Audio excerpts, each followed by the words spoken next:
Thank you for joining us today. Just really quick before we get started, go ahead and introduce yourselves and maybe tell us a little bit about your background in agriculture. Sure. I'm Bob Rodriguez. I'm a reporter for the Fresno Bee. I've been covering agriculture at the Bee for probably 15 years now. But before that, I grew up in Reedley, which was a farming town, and my dad was a farm worker for many, many years.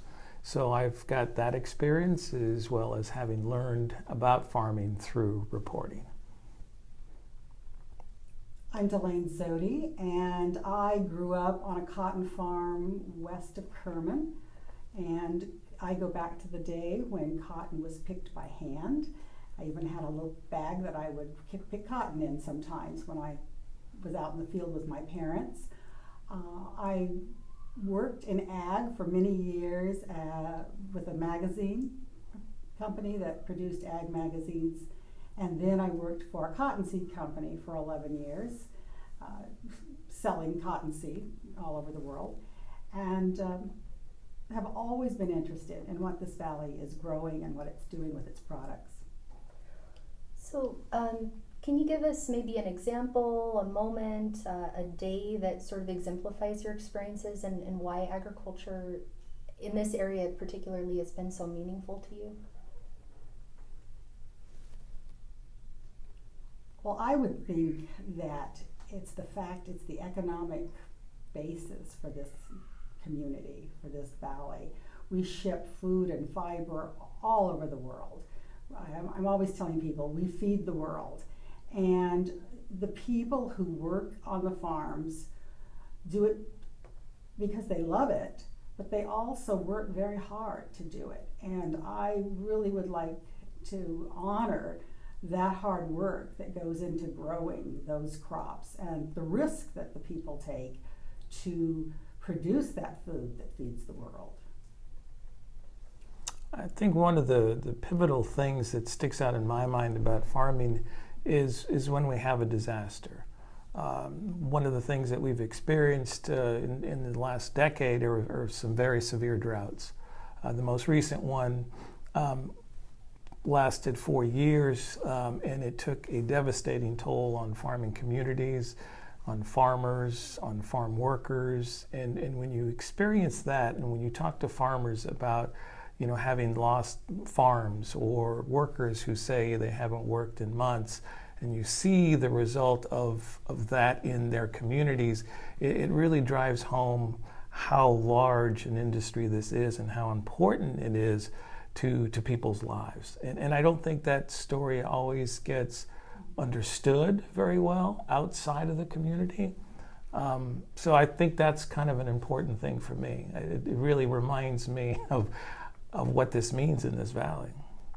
I lived in San Francisco for 15 months after retiring from teaching, and the Ferry Building has a fabulous farmers market, and most of the produce comes from this valley. And I would be at that farmers market and talking to the growers, but I would also talk to some of the customers. They had no idea where the San Joaquin Valley was. They had no idea where Fresno was or what Fresno even, what it was.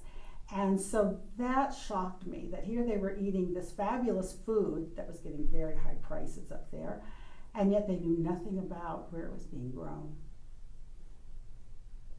Now, do you feel that that's sort of a problem of them not being familiar with our area, or do you feel that even people within our area are not as familiar as they should be with what's going on in agriculture and some of the challenges? I think it's a little of both.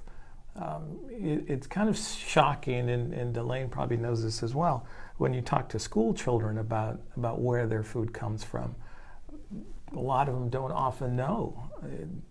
Farmers like to joke and say, oh, kids think that milk comes from a grocery store, not a cow. Well, I mean, it's an exaggeration, but to some degree, there is a lot of loss of connection between young people and even adults in terms of understanding how food is grown and where it's grown. Some don't even realize it's right here in our own backyards. And that's surprising. Well, also, I've seen a lot of schoolyard farming start recently, And I think this is a great idea to let children know how food is grown. And they have found that if children will grow their own vegetables, they will eat their own vegetables. So. That's a good point. Now, when did you guys start noticing these changes? Because it sounds like in the past, perhaps, people were maybe a bit more connected to the food chain and knew more about agriculture. When would you say, because I know, Delaine, you've sort of grown up in this area, and I know that, Bob, you have a long experience of reporting on ag in the Valley. When would you say you noticed the shift happening, or what do you think is producing this, I guess, lack of awareness that we're seeing so widespread? Well, I think part of it is the growth in the food distribution system. Years ago, decades ago, we knew farmers because they were in our cities, or they were living near us. I mean, you had some connection, whether you were involved in it or you knew somebody who was involved in it. As the food distribution system became more sophisticated and started to grow, you started to get farther and farther away from the source of the food. Seasonality didn't matter anymore. When it was spring, you had strawberries and cherries and apricots. Now you can have those 12 months out of the year. You go to a grocery store now, in a big grocery store, and you get lost in the produce section. It's so big.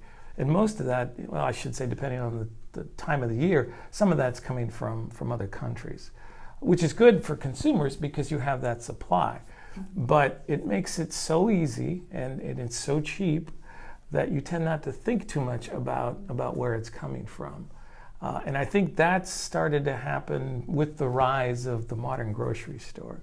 I think that started to separate the consumer from the source because it was so easy, because it was so cheap, and you could buy it anywhere. And even the farmers markets that we see in these big cities, it still is a disconnect of where that is actually grown and what it takes to grow it. All right.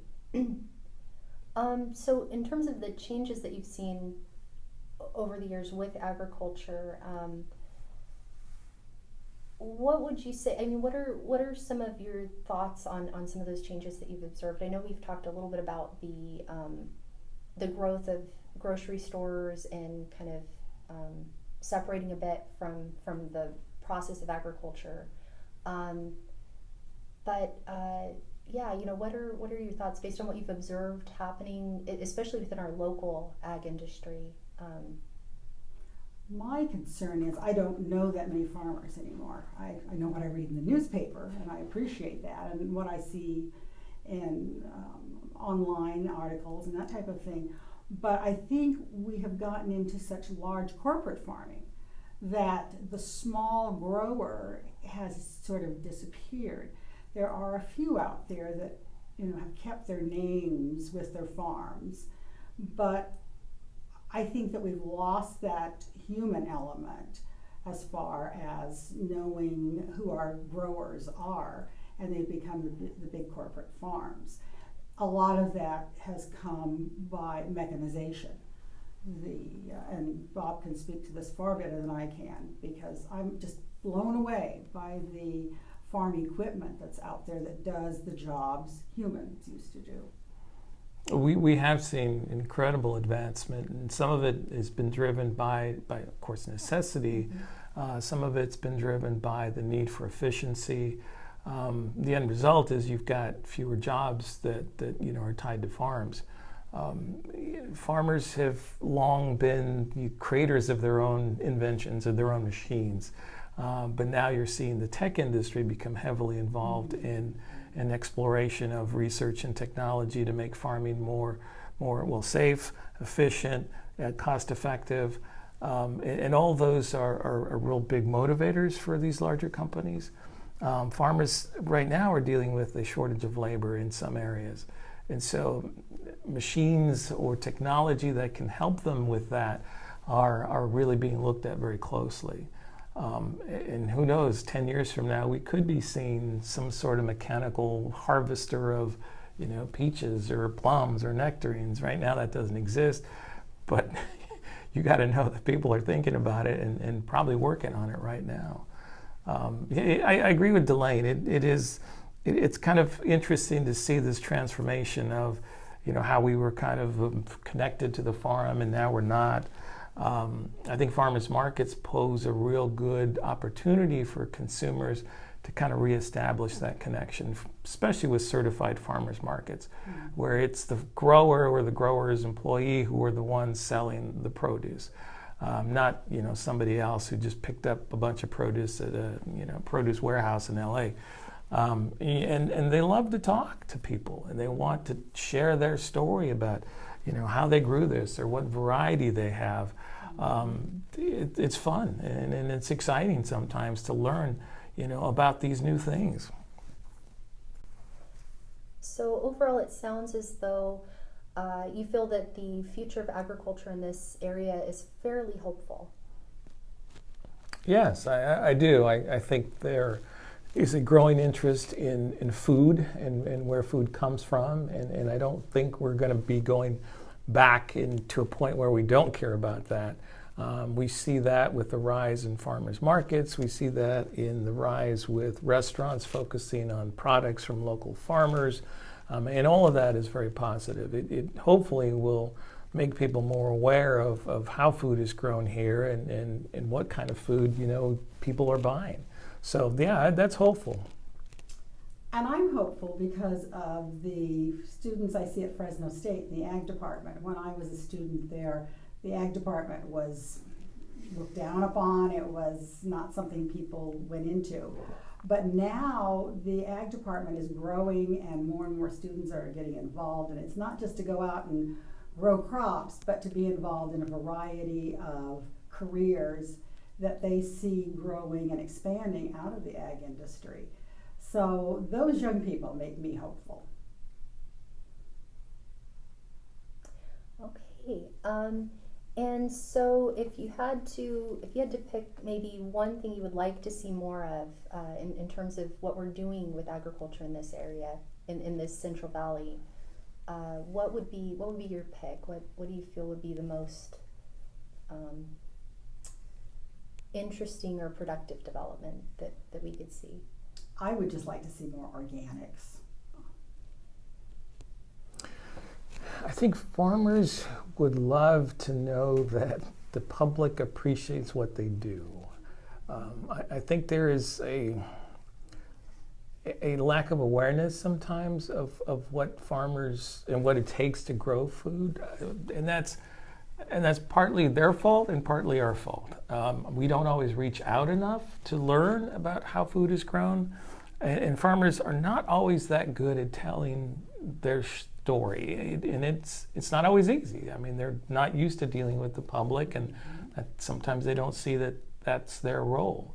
But if we don't start getting a better understanding of how food is grown and what it takes to grow food and the requirements and all those things, we're in danger of losing it to other countries who can probably produce it cheaper, probably produce it faster, and easier than we can do it. And that to me that's a fear. It's a concern because we need to start either appreciating what we do here, or just give it up and say, okay, let's just import everything that we do. All right. Well, thank you for sharing your insights with us today. I think I speak for everyone when I say that you've certainly given us a lot to think about. Great. Thank you. Thank you.